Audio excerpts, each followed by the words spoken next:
मेरी कोई योग्यता नहीं है उनके सामने, लेकिन मेरे आचार्य जी ने मुझे अवसर दिया, तो मैं प्रयास करूंगा कि कुछ कर्म के और कुछ धर्म के शब्द यहाँ पर।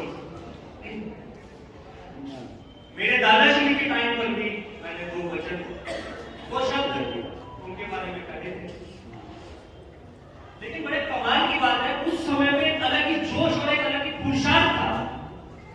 चीख चीख के मैंने दो शब्द उनके बारे में कहे थे, लेकिन आज ना तो वो पुरुषार्थ मन में है, ना ही वो जोश मन में।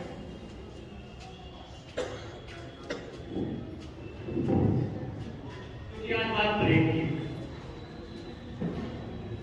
और जब आदमी प्रेम में होता है तो वो समझ नहीं पाता, लेकिन मैं प्रयास करूंगा। आज सहारनपुर के जितने लोग हैं उनको मैं बड़ी ही कमाल की बात बता देना चाहता हूं कि आपके अलावा आज आप जितने भी रिश्तेदार देख रहे हैं, जितने भी, उनका कारण केवल और केवल मेरी दादाश्री है। क्योंकि मेरे दादाश्री का इस दुनिया में कोई था ही नहीं, एक भी व्यक्ति नहीं, केवल और केवल उनकी मां या उनका एक भाई जो सन्यासी हो गया। कि जितना परिवार है, जितने अच्छे लोग, जितनी आज यहाँ पर विभूतियां बैठी है, सब मेरी दादाश्री के कारण है।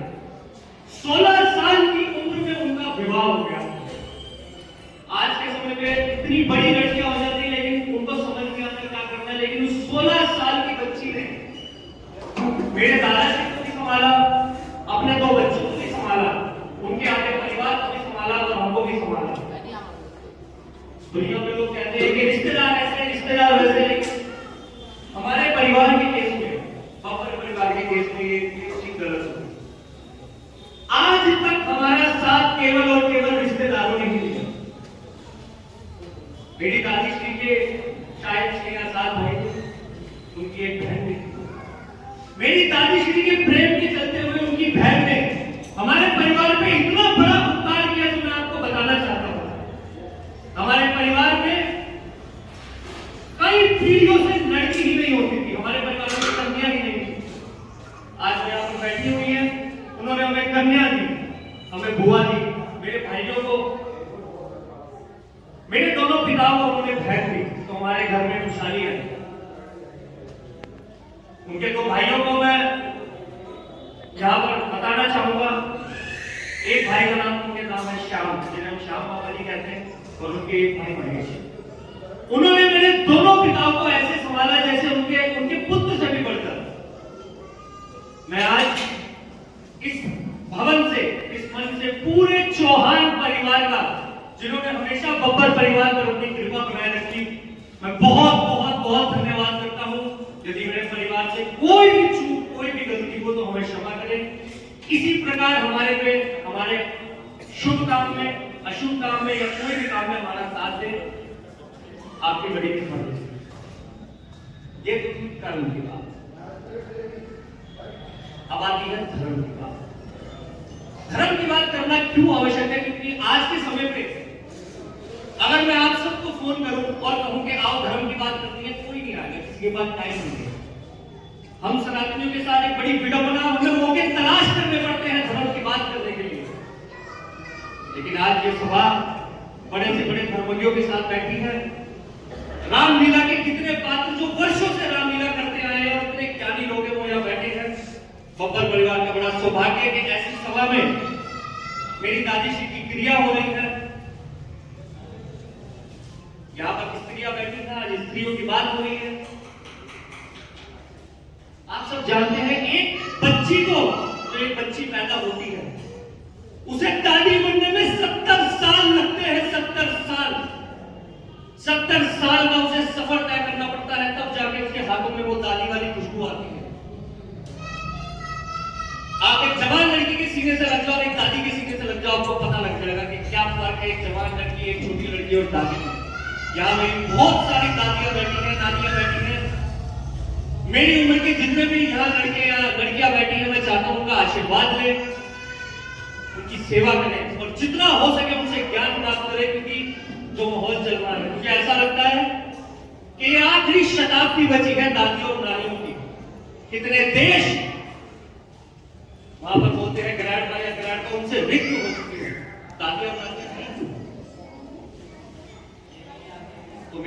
जितने बड़े हैं वो मुझे प्यार दे, यहाँ पर जो लोग हैं उन्हें प्यार दे, आप स्वस्थ रहें और हम आपकी सेवा करते रहें। ये छोटी बच्ची वाली बात मैंने क्यों कही? एक छोटा सा वृत्तांत सुनाता हूं आपको। हमारे सनातन धर्म पे बच्ची का, स्त्री का कितना महत्व है। महाराष्ट्र के अंदर आज से 300 साल पहले आदिल शाह नाम की सल्तनत का राज हुआ करता था। वो इतने क्रूर और इतने बहरे थे कि उन्होंने सनातन धर्म के प्रति एक ऐसी कूटनीति और ऐसी चाल अपनाई कि आप सोच भी नहीं सकते, आपका दिमाग खराब हो जाएगा। उस आदिल शाही सल्तनत का पहला नियम क्या था, आप जानते हैं?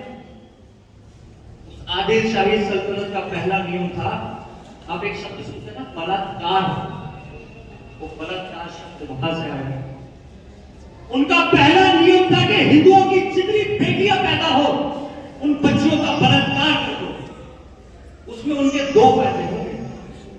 पहला, अगर वो बच्ची मर गई तो सनातन की पीढ़ी खत्म, और अगर वो बच्ची बच गई तो वो पूरी जिंदगी गिलानी और मलिनता में रहेगी और हमें संस्कार नहीं दे पाएगी, क्योंकि सनातन धर्म में अगर संस्कार प्राप्त होते हैं तो सिर्फ स्त्रियों से, केवल स्त्रियां ही सनातन धर्म में मनुष्य को धर्म का संस्कार देती है, क्योंकि वही घर पे रहती है, वही सब कुछ करती है। उनका ये मिशन था।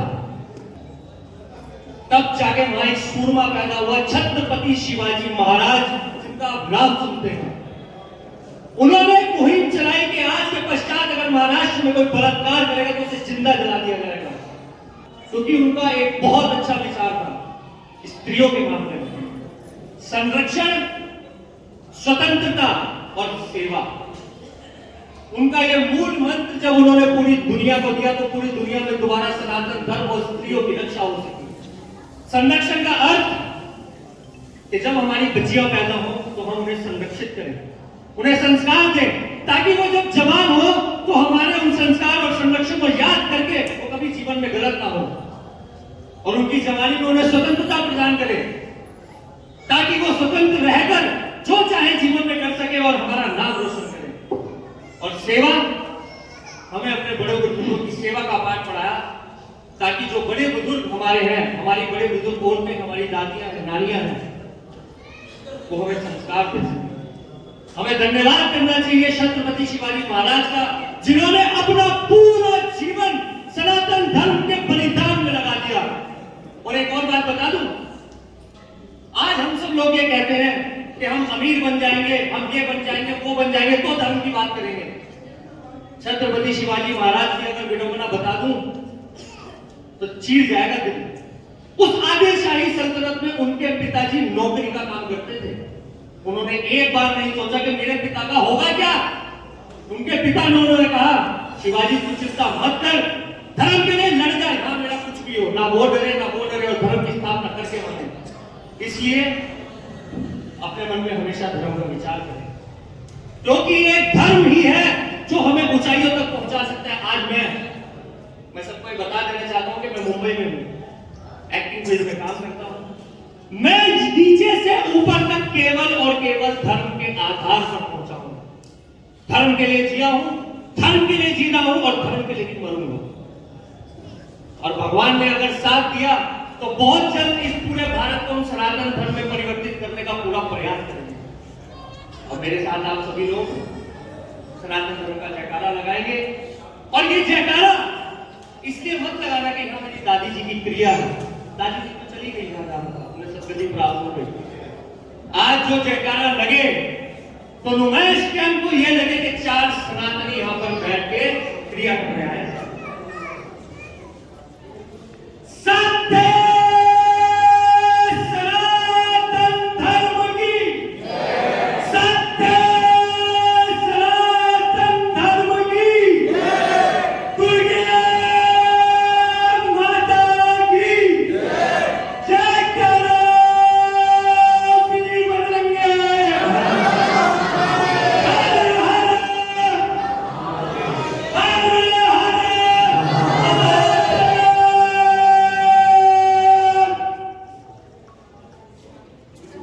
बड़े सुंदर भारत मेरे प्रिय चिरंजीवी रहे।